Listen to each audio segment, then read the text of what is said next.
Ce que je retiens, c'est beaucoup de ferveur, beaucoup de passion, énormément de monde. Alors, on oublie chaque année qu'il y a beaucoup de monde sur les routes du Tour.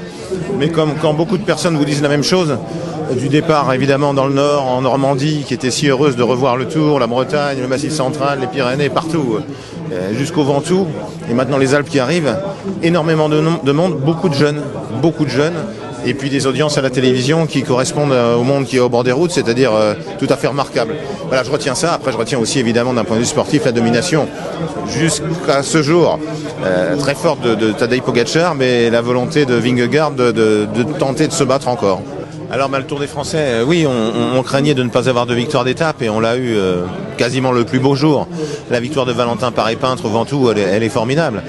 Mais je veux aussi tirer un sacré coup de chapeau à Kevin Vauquelin, qui a fait 2 premières semaines absolument magnifiques. Puis Lenny Martinez, il va peut-être aller nous chercher un maillot à poids. On sait qu'on est dans une période de passage de témoins entre la génération de Thibaut Pinot qui est parti, de Romain Bardet qui est parti, de Julien qui fait un peu le lien.